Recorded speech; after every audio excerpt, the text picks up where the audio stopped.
All right, well, let's start off. Go ahead and introduce yourself. I'm Osaze, Osaze. Okara. All right, what class did you graduate? I graduated in 1992. Whew. Yeah, Yes. yeah, grown people's business. Yeah, man. Okay. So how was that? Like, what was that? That was that like in the '92? So that means you kind of grew up in the '80s too, though. Yeah. Inglewood gets an interesting generalization and/or stereotype. I actually don't remember it like Inglewood and all that. You know what I'm saying? So the wood is not factual. The movie. I recently was corrected and said that it was, man, but that wasn't.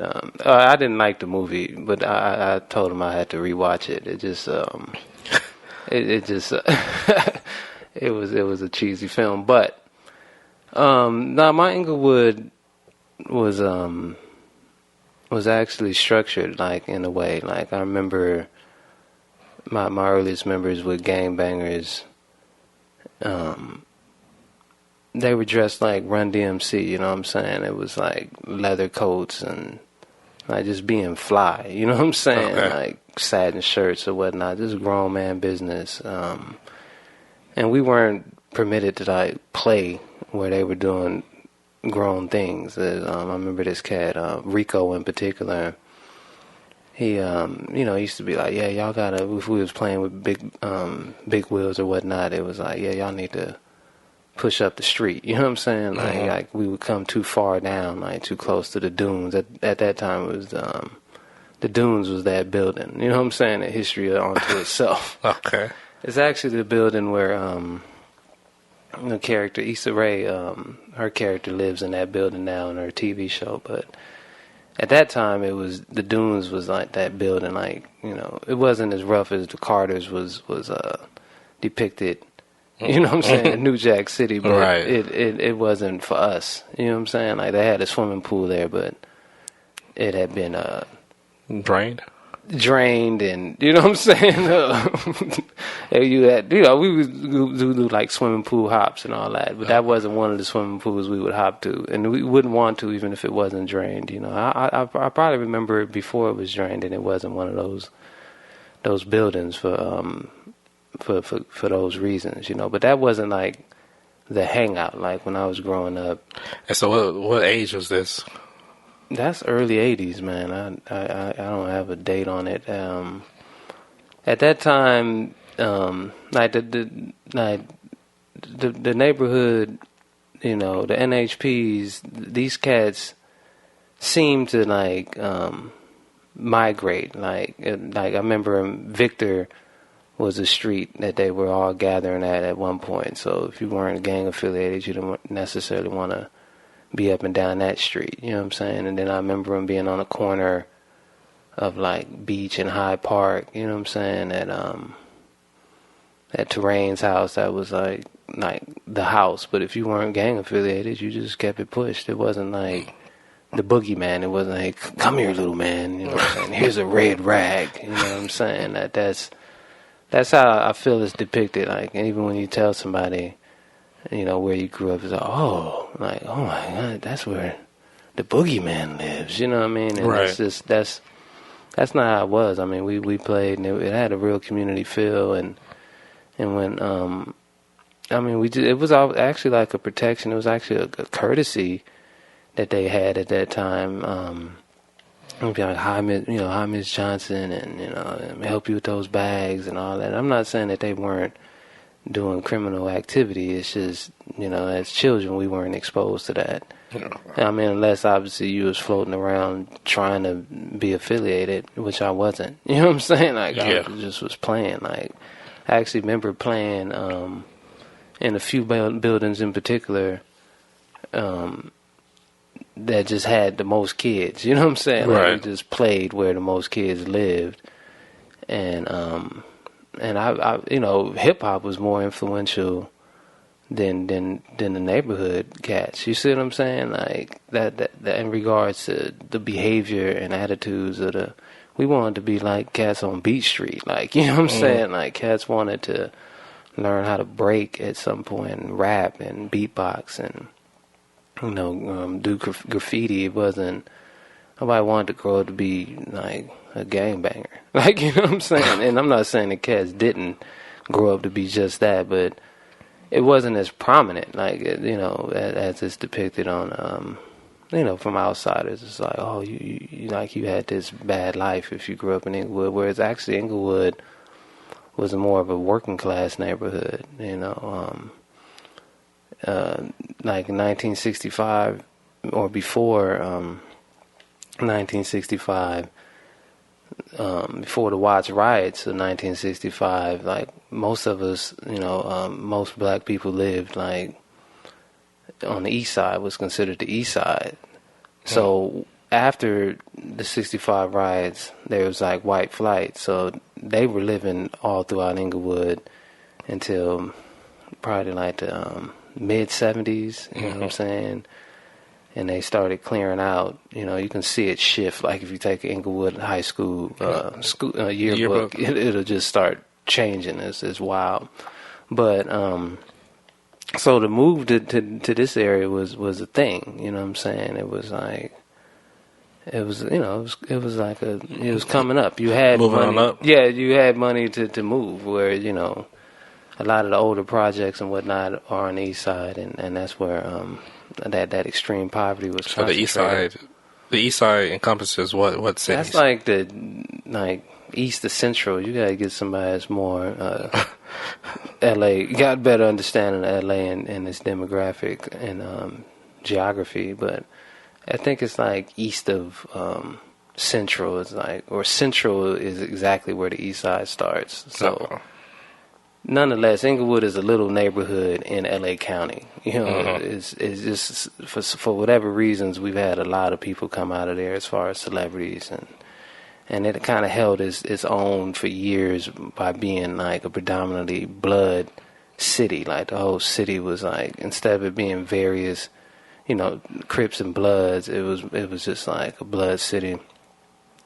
Families and Queen Street and Pyrus and Brims, Centinela Park, like they pretty much at that time, it had got along as one more or less neighborhood gang. You know what I mean? So no matter what side of Inglewood you was on, unless you were further out, you kind of bumped into like the IVCs and then of course the boundaries, have Crips on them, rather 60s on the Brim side, or I forget who's on the other side of those families. I think they even call like that particular neighborhood like the Border Rats or something. These particular yeah, they would consider like the most active blood gang. At least they were, because they were like right up against a Crip neighborhood. But my point is that growing up in Inglewood, it was almost, we was insulated. I mean, of course you got jacked and had, run-ins and whatnot. Had hood experiences?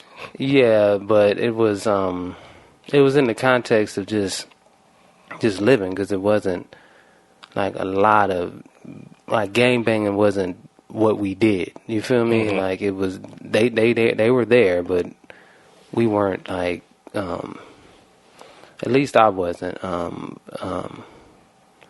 they didn't dominate like school life, for instance. You had some young cats that obviously wanted to be down with them, but most of us, like I said, we cared about other things. I remember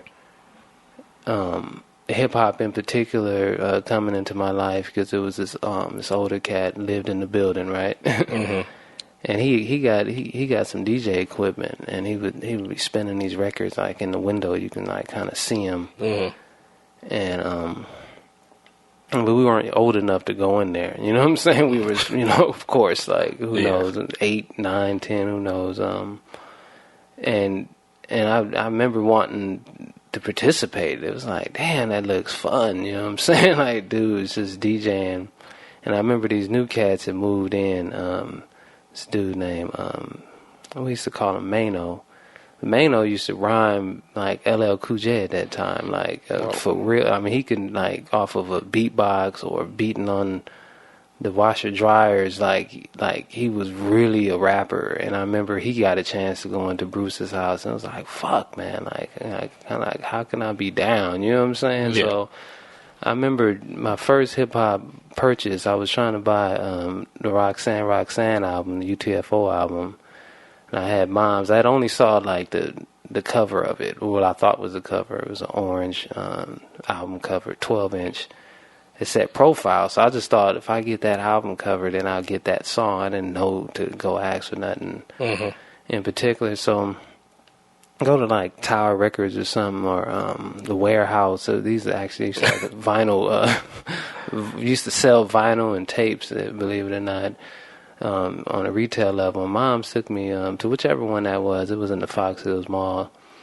And I got that orange joint, got it home. Of course, the song wasn't on there because it was the 12-inch just had the record label's name on it. Didn't have, that was just the sleeve for all of the albums, the singles that came out. So I got Dr. Jekyll and Mr. Hyde, which ended up being like a classic album too, you know what I'm saying? But it wasn't that one, you know. Right. And I played it, of course. It had Fast Life on one end, and then I forget the flip. But I remember learning those few rhymes, and of course, if nobody else had the album, then you can even fake to be an MC. You know what I mean? It was really, you know what I'm saying? You can be a perpetrator, because if ain't nobody heard the album and you rapping them and they rhyming, you know what I'm saying? That's your raps. You know what I'm saying? Right. And I don't think I was a poser to that degree. I don't think that's where I faked that. Wherever I faked, it wasn't there, but I do remember enjoying that album, but not as much as my interest in Roxanne. But those are the things that I remember. I remember cats talking with fake New York accents, and you know what I'm saying, like being. It was almost like banging was there. It was kind of. It was just like if you wanted it. Like, okay. It wasn't like they were actively recruiting. You see what I'm saying? It wasn't like the army. They weren't just trying to get you to be exactly. So when I hear cats, if that is their experience, there is a tragedy there. I don't know how other neighborhoods work, but in my little Inglewood boundaries, I lived down the street from Rogers Park. You feel me? Which was like a hub of sorts, you know. But it's also like people played basketball there. It's like right. You know, celebrities came. I remember New Edition and all these other cats would shut the gym down, and they would be in there playing, and it'd be just a mix of people hanging out at the park. You know what I'm saying? And I ended up hanging out the park to play pool. So playing pool, you know, exposed me to all those elements on another level. But again, my relationship to the bad elements was never like, oh, how can I be down? Like, I almost think that's a personality trait. At least it felt like it at that time. You know, because I was in the hub of it, and I was there literally playing pool. You know what I'm saying? So, wait, let me ask you. So you was in there playing pool. Is this a time skip with the, were you playing pool and, playing tag out there in the streets? Or oh, no, that's some years later. Yeah. Okay. Yeah, no, that came in high school. By ninth grade, I was walking, you know, through the park to get to school and then to get to home. So we would just stop in the pool. So about ninth grade. Okay. Yeah, no, but to go back to playing tag and just having this whole outside life with ice cream trucks and water hose water, which seems to be the best water invented. Amazing. Yeah, and, you know, jelly sandwiches and whatnot. Well, no peanut butter on that? No, I was you just all sugared out. Yeah, it was, you know, raising yourself in the summer, man. You can't be, you know. But I just basically had working class parents, so they'd be working and we would be enjoying the summer. You feel me? Just playing and chilling. And then I got into biking a little bit and put together some pretty cool bikes. After my first bike got stolen, I couldn't believe that. I got taken off that jump. Still bitter about that. And we all got one of them stories. Yeah, man. But I went up to Zodi's with some cats. It was probably 5 or 6 of us. And obviously none of them was no real friends, and this is what you find out. But it was, let's go up to Zodi's. Zodi's was like Target in that day. Okay. Discount store. But behind Zodi's were these dirt ramps, like a dirt track, you know what I'm saying? Mm-hmm. Where older cats went. But it was also like the borderline of the jungles. You feel me? So okay. I had a bike that I had beg moms to get for Christmas. You know what I'm saying? Like, I don't want nothing else, that type of promise. Like, all I want is this. It was a red and chrome Mongoose bike. And I used to go and check on that damn near every day. This one summer at City of Bicycles. It was a black-owned bicycle shop on La Brea. And I'd be in there on that bike, man. Like, damn, man, just looking at it. And it was a big deal. Like, Mongoose at that time was top of the line. Yeah, as far as, you know, as I was concerned. Like, I didn't have a power light and all that, race bikes. That wasn't. Yeah. So, I got that bike, man. Mom's just like, she blew me off. Like, she didn't even hear me requesting this bike, man. It was the deepest shit. And no presents under the tree, just, you know. But that's how they played it. And then on the night of, or the morning of, it'll be like, you know, everything you wanted, typically. But this time, I didn't even know if moms had heard me. I was like, yo, it's like this Mongoose, it's red.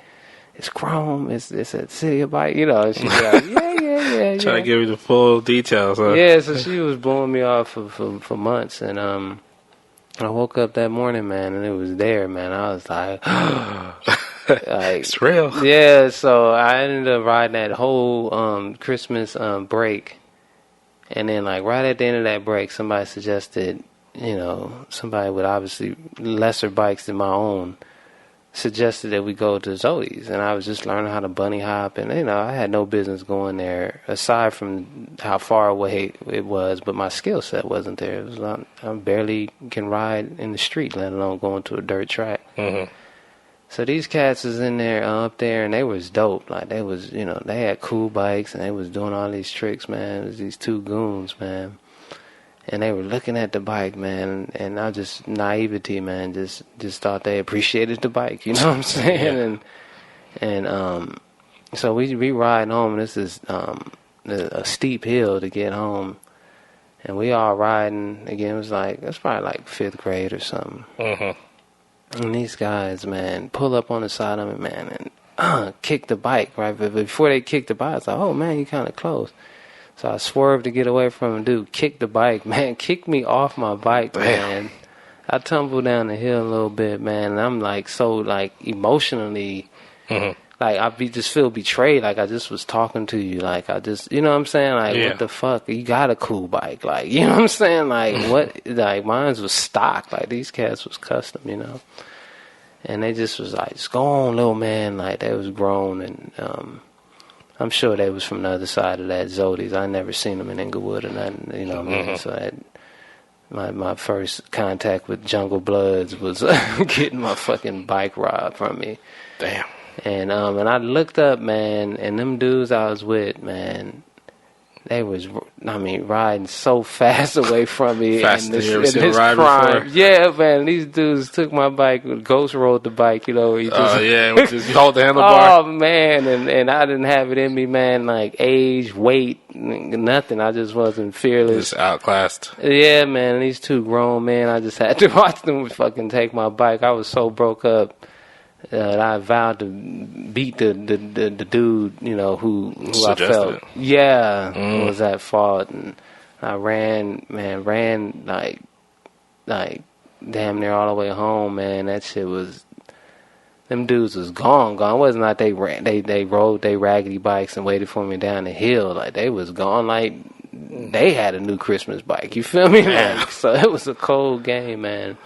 I don't know if I ended up fighting the dude or not, but I had empathy, you know, in the household. I had an opportunity to rebuild a couple different cool ones, man. Like, so that wasn't the end of my biking career, but that was like that part of growing up. You know what I'm saying? Wherever there's have-nots was definitely a true part of growing up in Inglewood. Like, because when I talk to other people, it's like, oh no, never been. And it's like, oh.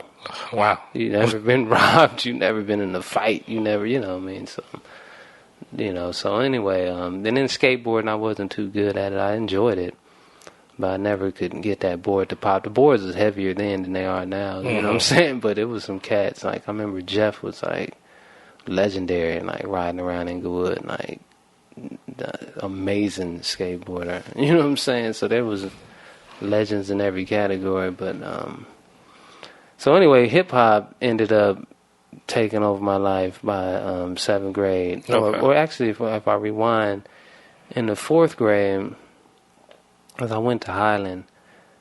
And mom's had the presence of mind. We moved a few times, but all kind of stayed in the neighborhood. Like she had that sense of community, and I think it had something to do with her growing up in Panama. But she had like the presence of mind to make sure that we all stayed like locally. Like she kept the friend group and circles intact by not moving too far away. But Highland, I had that that moment of difference. You know what I'm saying? Because I had red hair. And it's a Negro trait to tease people that are different. You know what I'm saying? Oh, yeah. So I was like, oh, okay, So I remember trying to impress my brother, got an older brother, with these graffiti letters, because he was breaking at the time, and I wanted to run with him. You know what I'm saying? Like, right. shit, take me. Like, I can learn how to break, but I can put some characters together too. Like, I'll draw something up. You know what I mean? So I took that particular skill to school, not really particularly fucking with anybody, and this is debatable, you know what I'm saying? Because I got like Quan definitely goes back like to like 2nd grade, like like probably even first, so. Like he'll probably be able to correct this, but as far as I can remember, it was like a sense of estrangement, right? Mm-hmm. So they had these dividers. We used to tape these files together so people wouldn't cheat, right? And then she says, "You can write anything, on the outside." So I ended up doing a slime lettering, you know what I'm saying? Mm-hmm. Went fly with the graffiti and like the attention I got from that, it was like, yo, like I need to only do this, like, you know what I'm saying? Like, it just lights, like, do mine, all the people that you wanted to pay attention to you that may have ignored you. Young girl children was like, I was like, oh, this is the gateway drug, you know what I'm talking about? So I started drawing, like, Mm-hmm. what? Like, now I draw, like, what's up? That's your talent. That's what you now, do in class. yes, now just what? Like, so I ended up getting out of class a lot in the 6th grade. I just got acknowledged by teachers in the office, and I started doing their boards, like, for each month. So I was spending more time drawing for teachers than I was learning anything. You know what I'm saying? Like, I would be in class for a minute, and then a note would come in, and, the office, student, I don't know how them people got that position, but they would come and get... Gravy position. Yeah, they would come and get me out of class, and I would be in there cutting paper and just chilling and using, just all the teachers' facilities. Life was good. Me, this cat named Faustino, and Noel. We was rocking out of class something fierce, you know what I'm saying? Actually, it started in the 5th grade, but I had Mr. Ellis. He was also a coach. He didn't really let me get out as much as the next teacher, who seemed not to give a hoot. You know what I'm saying? I was out of class down there every day. So that obviously wasn't good educationally, because if you don't use it, you lose it. So I obviously was losing serious like educational ground, but socially, man, life was good, and I think they had a certain level of guilt. They ended up giving me a trophy. Yeah, like almost like, yeah, like, sorry for fucking off your 6th grade education, but here's a trophy, and it just like, it literally had nothing on there regards to sports or anything. It just was like talent. Yeah, it was a talent award. Believe that or not, that was wild. So so somewhere between there and 7th grade, this cat that I went to school with, his name was Gerard, or what was my man's name? I don't think it was Gerard. Anyway, he ended up writing Xerox. Okay. So he's like, yo, you ever seen one of these? Like, I remember, like, literally, like, it was like, this was pivotal. You ever seen one of these? Yeah, like a mean streak. It was like a clay marker right on any surface. Okay. I was like, no, what's that? He was like, I'll show you. It was so theatrical. So he runs across the street, you know, and he hit this tag. He wrote his name in this fly-ass, like, cursive, like, you know. I was like, it wasn't cursive in the standard sense. You know what I'm saying? Yeah. But yeah, it was cursive to me because I didn't have a name for it. It's hieroglyph. And I look, and he spelled out his name, like, Xerox, and he put, like, a dot in the O. I was like, damn. Like, it was so, like, it was so radical, my man. It was everything I needed.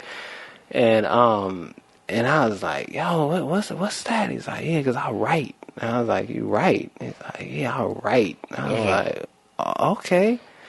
So, somehow, everything... all the love for hip hop, all the elements merged for me. Like at this time, like, dude, I want to write. Like, how do I do that? So I just sat with this, because I don't know where to get this marker from. And then this dude was probably a couple years older than me. Mm-hmm. So I don't know where to get these tools to do this. So that it had to be the summer between damn. Elementary and middle school? Or that's what 6 and 7? Wow, I would have to fact check with somebody. Was it really that early? That's a trip. So anyway, my graffitiing, my wanting to break with my brother led to the graffiti. The piecing, like piece art on paper. And then this dude was being the type of radical, the type of outlawed I wanted to be. I didn't even know I wanted to be, you know what I'm saying, by actually tagging on walls. And I was like, whoa. So then, of course, once you're exposed to something, now I just start seeing his name everywhere. Xerox. And by the time I get to get to middle school, we still not writing. I'm almost certain we're not writing yet. And then I met somebody that knew where to get the tools. You feel me? Mm-hmm. Like, oh, I know where to get, you know, I know a spot. That's just the spot. Yeah. And he ends up showing me, you know what I'm saying, the spot we drive out. It was like in Westchester. So we catch the 115 or something on the Manchester bus. And so you're out of bounds. Yeah, always. Yeah, always. I mean, but up until then, not so much. Actually, graffiti took me out of the neighborhood, like, and probably saved me from thinking that banging was attractive. You know what I'm saying? Right. I know Joey would say that hip hop saved our life for sure in that aspect. And so anyway, we go out here and buy, which was like, come to find out, like, damn near taboo for, you know, graffiti artists to be buying his toys. So we was fully toys, buying our tools. So toys would buy tools type of thing, right? Mm-hmm. Toys is an up and coming wannabe writer, which is what we were. And I got a pilot marker. It was like a fatter tip marker, and so just trying to learn that craft. That was something amazing, man. So this is tagging. So how far did that go? Because for everything most people know about tagging, it was like you was suspect number one, like hated, right? Like as far as like. Yeah, I mean, tagging used to have rules. It was about destroying city property, believe it or not. Like, it actually had structure. Similar to gangbangin when I grew up. It was like, them dudes was grown-ups, and they were criminals, and they didn't involve children for obvious reasons, right? Yeah. So, there was rules and structure to tagging, and it was really against the city. Mm. So we was tagging city buses, we was tagging city property. It wasn't, I'm going to tag my neighbor's, you know, garage, or I'm going to tag, you know, I'm going to write on the side of this car, or, you see what I'm saying? Mm-hmm. Like, it was the poles along the residential street. It was the bus stops. It was, you see what I'm saying? It was sidewalks. It was actually city property. It was we was waging war against the machine. Like, and I didn't have all that history in place, but because I followed the code of these older cats, because there was levels to it. There was no mystery that you weren't, the best at this. Like, the evidence was in your tag. The evidence was how up you were, how everywhere you were. You know what I'm saying? So in Inglewood, I had got a little reputation about myself. You know what I'm saying? But when I branched out, of course, you find out somebody else got your name, and it's like you're supposed to have some showdown over your name if you ever came across this dude supposed to be on site and all types of So is it supposed to be a tag showdown or a fight showdown? I think historically it probably could have been like art against art, or who can get up the most, but this by the time my little beef came, it was supposed to be fighting. Like, tag banging was ushering itself in. And I was supposed to fight over a name, which was ridiculous, especially since the dude, from what I gathered, was much older than me. It's like, knock it off. You know what I'm saying? But I still went through the rituals of crossing them out. Of course, his crew was bigger than our crew, so cross ours. They would cross hours out, like, almost more. Like, it was like, fuck. Damn them. It probably should have fought, But but we had made up a little art crew. ACT was one of them.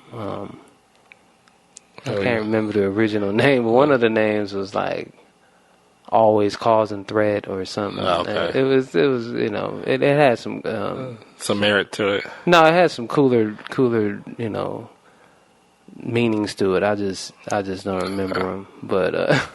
It was what would be considered a toy crew. It was a startup crew, but we worked it, man. We definitely worked Inglewood. And then when we start branching out, then we got recruited by other more established crews like TDK. You know what I'm saying? Those damn kids. Went out to like Audubon, which was like middle school writers headquarters. You know what I'm saying? Took the 40 out there and really saw the difference in how people were living socioeconomically speaking, like really sheltered in Inglewood. You know what I'm saying? Like, you can see that I had working class parents, whereas it appeared others had far less. So what about your tag name? No, I used to write Redder, 1D. And then I put the thing was you put like one or oneer at the end of your name. I used to write like Uno, trying to be different. It was a whole thing. But the trip about it is that it brought the notoriety that that you would want. You know what I'm saying? As a young person, like that attention or whatever. I guess gangbanging brought some, or dope dealing brought others.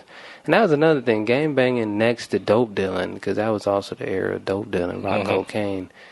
It just seemed more attractive to be a dope dealer. And I'm not saying that gangbangers weren't dope dealers, you feel me? But to stop to be a gangbanger, like, it's almost like you want to skip that and be a dealer. Like, because them dudes was driving around, hood rich for real. Like, it was like... So wait, okay, hold on. Rewind.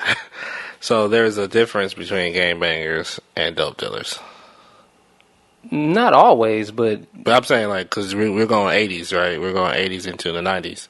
Yeah, I mean, a gangbanger, allegedly has roots dating back to, like, fighting off white gangs, like almost like a club against, white terror. It was almost like an anti-terrorist group, depending on who you talk to about the history. So it had a baby Panther Party, origin, depending on who you talk to, right? Right. So gangbanging was just the neighborhood. Like, you from a neighborhood, if somebody come and mistreat people in the neighborhood, then they get handled, you know what I'm saying? And then you may call yourself, like the Slauson boys, or, the Brims, or, whatever your neighborhood, like some say came from car clubs. Like, so whatever, again, it's still a neighborhood. It has a neighborhood origin. Right. And it had a sense of neighborhood protection. And I experienced some of that structure where, like I said, I wasn't forced to, come here, like, you're old enough, you know what I'm saying? Mm-hmm. We're going to recruit you, you know what I mean? I just was like, I was from the neighborhood in the sense that I grew up, you know what I'm saying, in Piru neighborhood, but it wasn't like, oh, now you got to be, in the army like that, you know what I mean? Like, it didn't have that impact at that time, you know what I'm saying? Dope dealing just seemed like the smart economic thing to do. Okay. You know what I'm saying? As an outsider. It didn't have no club this, no community this, no neighborhood that. It had, it just made economical sense. Like, get money. You feel me? Right. Like, so you see a cat pull up in a dually truck, with jet skis on the back, like, what? Like, can I kick it? Like that. Right. It had mass appeal when you saw the prettiest girls in school, you know what I'm saying, leaving to some dude in a, fixed up Cutlass. Like, God damn, how I get a Cutlass? It wasn't, you know what I'm saying? Yeah. Gangbanging, you hear, oh, they fighting on Market Street and so-and-so got his lip busted. Like, oh. You see what I'm saying? Nothing sexy about it. Nothing. Like, that's gangbanging. But the dope dealer aspect of it was sexy, cool, money. Yeah, I mean, we didn't see the end result, which was trash, where the smokers, these zombies, start walking around. That was tragic. Like, oh, man, like, the result of it. But early on, all you saw was, like showroom cars, like, customize this, customize that. It was sexy. And like I said, gangbangers obviously got rich in the dealing of narcotics as well, but you could be a dope dealer without being a gangbanger. Not saying that you weren't affiliated. Again, like, if you view gangbanging as a neighborhood thing, everybody's from a neighborhood. Right. You see what I'm saying? So you may not represent this neighborhood in the form of flying some colors or setting out to fight for something, but you aren't going to disrespect where you grew up either. You see what I'm saying? So in that way, you're affiliated. But dealing, if some cats had a knack for hanging out with white folks. So if they north of Wilshire hanging out with white people selling dope, you'll never see them. When you do see them, they come back in big body, foreign. Right. And damn, where you been at? Shit, making this money. That's a mystery. But if they selling to all white people, you see what I'm saying? Then you ain't hanging out with white people. You ain't hanging out with him. But when he come back, he's still from the neighborhood. You see what I'm saying? Gotcha. So it wasn't like mutually exclusive where you just got gangbangers on the left and dope dealers on the right. Mm-hmm. But you didn't have to be a gangbanger to be a dope dealer, you know what I'm saying? And you didn't have to be a dope dealer to be a gangbanger. It was just, those lanes crossed just because them people you grew up with. You see what I'm saying? Yeah. So what about, because you mentioned the cars, so I started thinking about lowriders. And so were you were able to see that, like the height of the lowriders and, I don't know when the height was, but I experienced it. I mean, cats used to go out on Crenshaw on Sunday nights. That was a big deal to go out on Sunday nights to just. As a matter of fact, that Boys in the Hood scene was trying to capture that. Mm-hmm. When he's hanging out on Crenshaw, folks would really just come out there and park, and girls, we used to call them car hops at that point, would be walking up and down Crenshaw. It was the wildest joint. I hadn't been out but once or twice. Others been out there often. Now, I don't think I was young enough, or I didn't appreciate what it was. All I heard was that cats get shot periodically out there, and at that time, it was almost a known that, like, on a particular part of Crenshaw, you'll get robbed. Like, it was like the 60s was robbing people. It was Dayton Wires was like the popular rim at that time. If you had Dayton Wires on, they tried to show that in Menace to Society as well. If you had these particular wheels, then for sure you was gonna be getting robbed. Yeah. So it's like I didn't have any of that. I was a young man, but that scene existed and those cars existed, and I've seen quite a few. So how did you compare your experience with the Menace to Society movie with the Boys in the Hoods and those movies that kind of try to depict what was going on? Like, do you feel like they're accurate, or? I think that again, neighborhood by neighborhood, you're gonna have different experiences. I didn't have the extreme gangbang exposure. Some neighborhoods more violent than others for various reasons. I think, again, in hindsight, it'll be poverty is a driving force. You know what I'm saying? And then proximity. Like, if you living right next to your neighbor, you catch him walking to the store. Like, whereas, you know, with Inglewood, you can be, you know, many blocks in and see nobody, except for if they coming to look for that type of trouble. You see what I'm saying?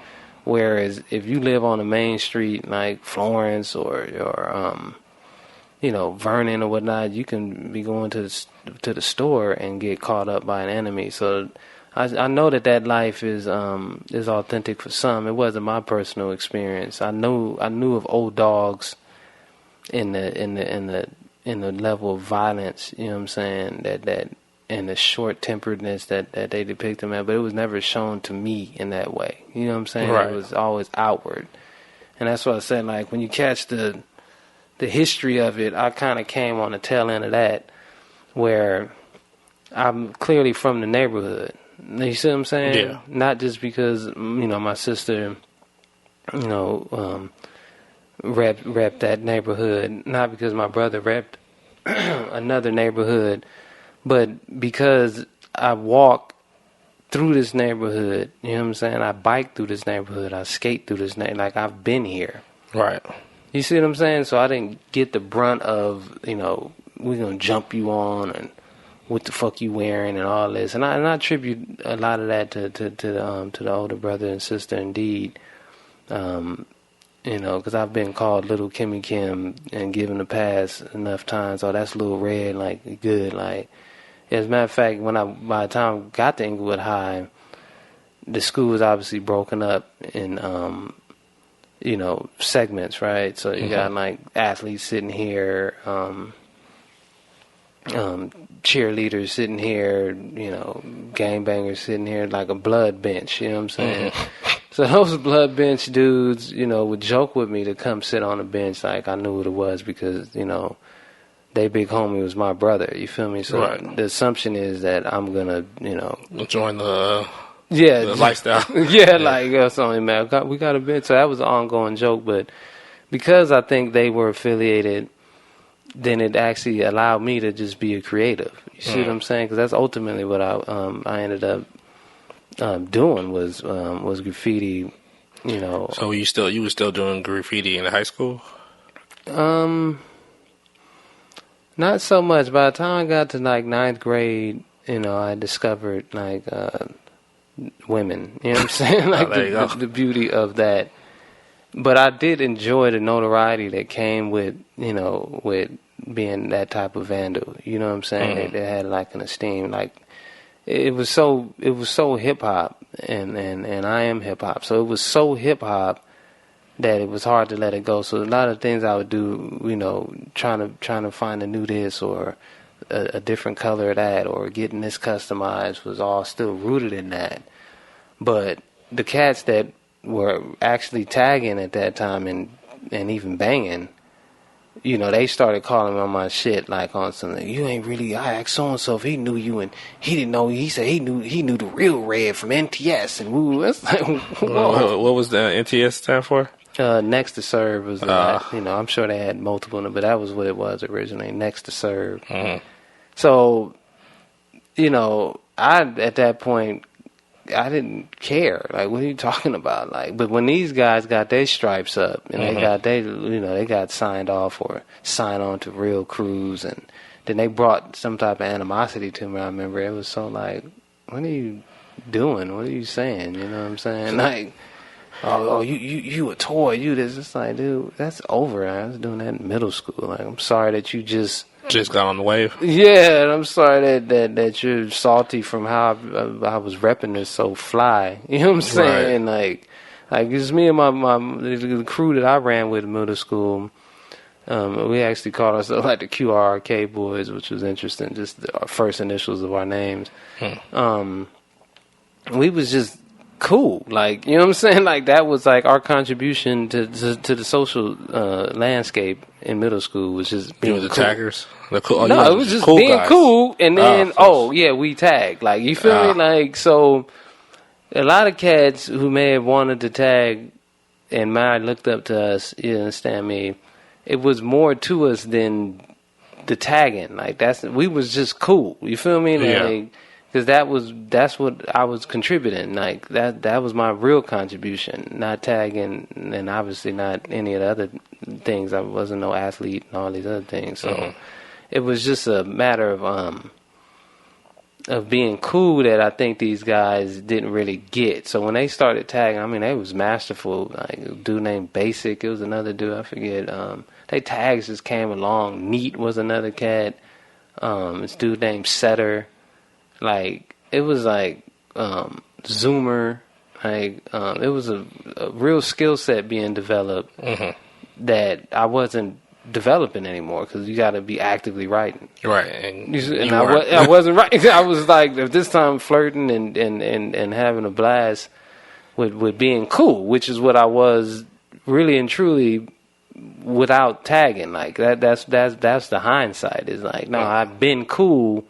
I just happen to tag. And then now that I'm not tagging, I'm still cool. You know what I'm saying? Yeah. So you're really mad at what? Like, you know what I'm saying? So that's what we ended up representing. I mean, again, there's others that would flesh this out, but as a short, overview, tagging saved our lives because it kept us moving around and outside of the city. You know what I'm saying? But it wasn't all that we were. You know what I'm saying? Right. You mentioned hip-hop. And so if your class of 92, so like, what, 89 was like NWA came out? So then in hip-hop kind of shift? I don't know much about no NWA. I thought that was overrated trash, actually. Like, again, gangbanging, if you in that lifestyle, like, it wasn't something you really joined. Like, it was like Busters joined it almost. Like, that's how it was viewed. Like, cats that was banging like in the third grade. They already had a little in front of their name. They was little boobop. They was little, you see what I'm saying? Okay. Like, these dudes. So when NWA came out glorifying, at least that's what it felt like, glorifying that wasn't the type of hip hop I listened to. You feel me? Like, there was what would be considered underground or backpack hip hop that attracted me more so. You know what I'm saying? So that would be your hieroglyphics, your freestyle fellowships, you see what I'm saying? Like, it was a whole underground movement that was happening at Project Blowed in LA, and Good Life Cafe, you know what I'm saying, open mic Thursdays. And so there was Funky Circle, like, in Hollywood. There was other avenues to get music. So the radio, was only one lane, you know what I'm saying, and it wasn't a full lane.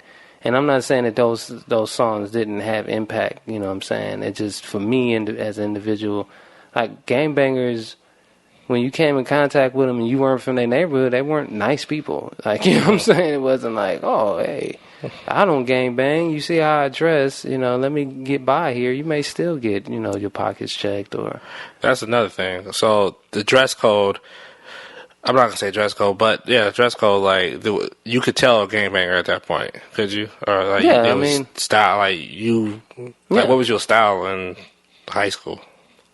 Yeah, well, gangbangers had a dress code, and if you didn't want those problems, you wouldn't dress similar. You know what I'm saying? Like, that was a known. I think the most you would do is a little sagging, but that real sagging, you left that up to them. Like, that was the dress code.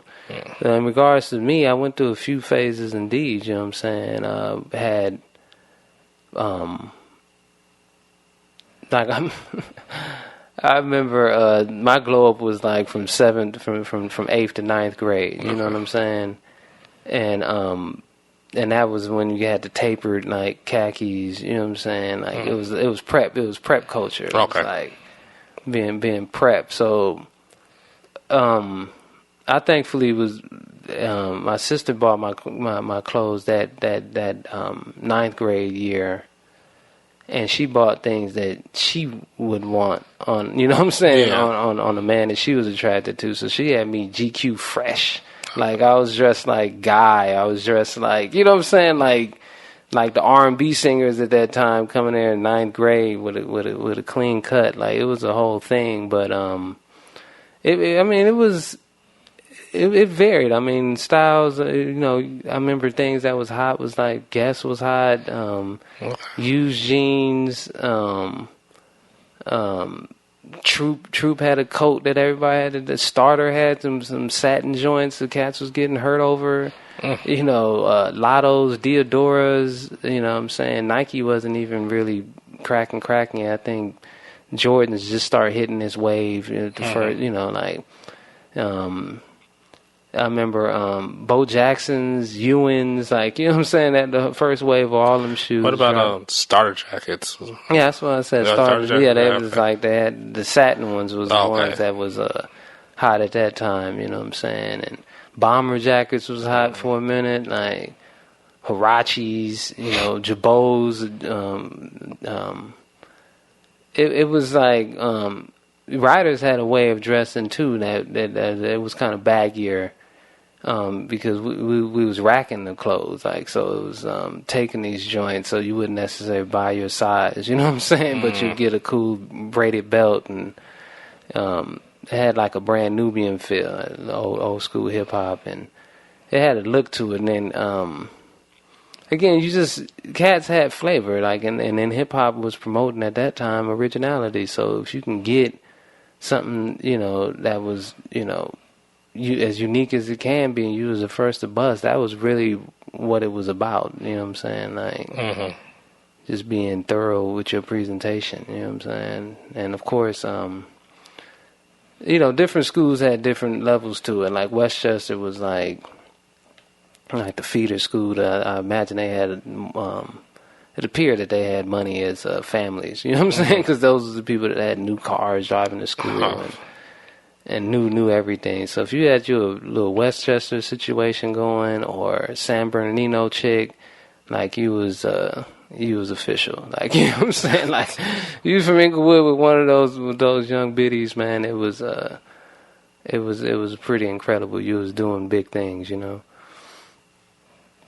So yeah, I mean, but in regards to, you know, again, gangbanging had its place. It was a reality, but it wasn't that you just step outside and you're wearing the wrong color and, you know, we got you, you know what I'm saying? And I'm not saying it wasn't like that in some neighborhoods. In the neighborhoods I walked, it wasn't. And then by the time I started tagging, I'm sure I looked like a tagger, you know what I'm saying? And I was out there to, you know, to deface property. And it was separate from, it seems like everything was kind of separate at that point instead of like blended. No, it was blended too, because a lot of writers were bangers. Like, you see what I'm saying? And they brought that culture, and then they hang out in certain neighborhoods, and neighborhoods didn't necessarily appreciate you writing on walls because they thought maybe you was writing some gangbanging shit, and they would push up on you, and cats would push back, and I'm sure violence ensued, and tag banging actually was deadly serious. You know, like right around the time I was getting out, it was revving up in a serious way, and it was like K-Dubs and KCC and Trouble Gang, and like, these were the crews that were the most up in regards to graffiti writing, and then you had piecing crews that did more piece work, you know, artwork, like West Coast artists and UTI, and they were like closer to Melrose. It felt like they were that away. But those of us that was local, like, them cats kind of started banging, and, you know, I was out of there right in time. Like, I don't need that. Same thing with prepsters. Like, prepsters were like dancers, from my knowledge. You see what I'm saying? And the dancing, the prep dancing turned into like, where y'all from? You know what I'm saying? So then you cats like the sex jerks with prepsters, and then it's like, oh, they sex jerks 60s. Like, what? Like, well, how? Like, you know what I'm saying? And, oh, the mobsters, oh, they bloods. And again, the history of this is not my direct history, so clearly somebody would have to clarify. But as an outsider, that's how it looked. Like, one day they was dancers, And then the next thing you knew, they was throwing up the blood sign and pictures and dying just like gangbangers die. You know what I mean? But that, although that sounds traumatic, and it is traumatic to have classmates, that get murdered and so on. So it, at the same time, my experience wasn't just everybody's dying. There's more people going to prison, you know what I'm saying, than getting murdered, you know what I'm saying? Speaking of prisons, like LAPD, they were corrupt, right? At that time, I mean, more corrupt than they are now. I don't know if I don't know if any cops are ever more corrupt in a different era, but they had got caught with that tape by the time I was graduating. They got caught with that Rodney King situation, coupled with, and I think NWA can be credited with that type of music, kind of fueling the people on some fuck the police. With I think her name was Natasha Harlins, was murdered by an Asian clerk. All the combination of those things, my man, them getting off for beating that man on tape, created that rebellion, and that rebellion that's some of the best energy, man, that you can feel. Like when the people are confident and uprising and feeling justified.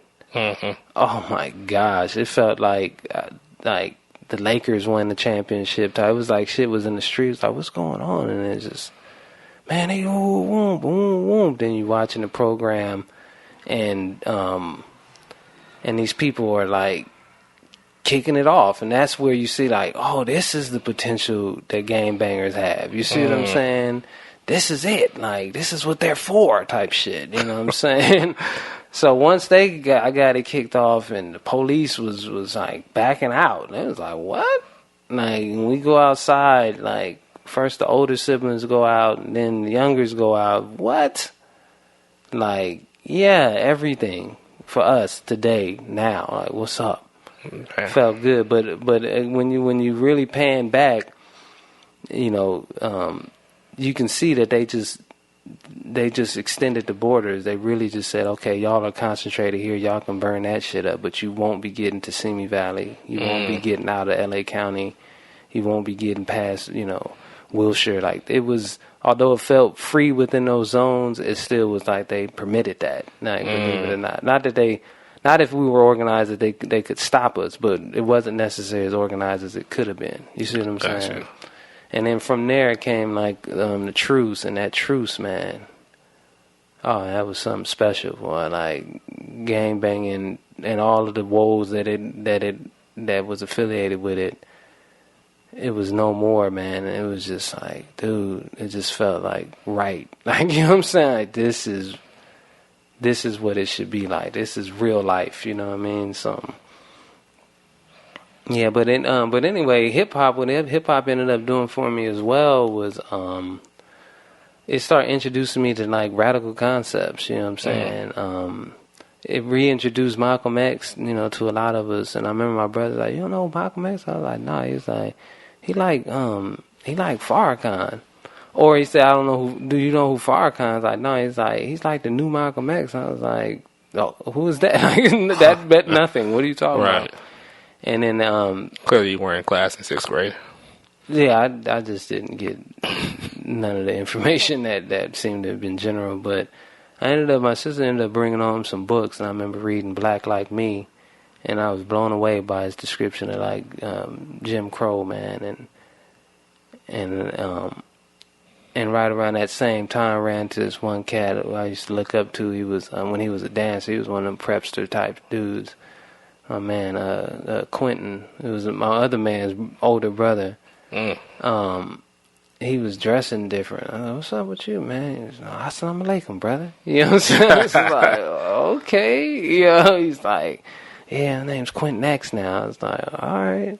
And then he says, like, man, he said, you ever read The Message to the Black Man, Black Man? I'm like, no. Like, he's like, he said, well, you should read that book, you know. He said, because if you best believe if there was any book called The Message to the Asian Man, it'll be in every Asian's house. And if it was a message to the Mexican man, it'll be, you know. Mm-hmm. And I was like, okay, nice. So I went to S1 black-owned bookstore, like La Brea and Plymouth at the time.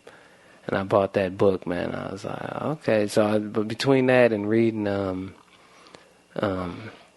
books that my sister had in her collection, like that had me understanding more and more that hip hop that wasn't NWA. You feel me? Right. Like, it was like mainstream. Yeah, it was like, Gangbangin. oh, this is what they talking about. Oh, this, you know, Like Arrested Development. Yeah, by the time Arrested Development dropped, I'd been mad intellectually estranged from my peers. Man, I was like, and I would apologize to those people if I see them moving forward, like. That I wasn't as kind as it was information overload and my processing of it. It wasn't as smooth as it could have been. I just rejected, you know, all the things that were negative just outright. Like I was like cold turkey on Negroisms. You know what I'm saying? Right. Like, hey, we don't do that. That ain't for us. Like, you know what I'm saying? Dropping all of that. But I listened to that on repeat. At that time, it was like the Walkman disc. Mm-hmm. And I had that singular disc, man. Arrested Development's first one in Tennessee. Oh, yeah. Really, down and out. You know, so played that on. It just was speaking to me in such a way, man. And then I got out of there, man. I got out of there in '92, man. The last year, I was barely on campus because I had like a work release program. Like if you worked, they let you go like at noon or something, and Right. I ended up holding class outside of class, man, teaching them from the few little books I had at the time, man. It was like I was trying to wake my folks up, Right. and yeah, it was interesting times, man. All right. Geeks and Goons.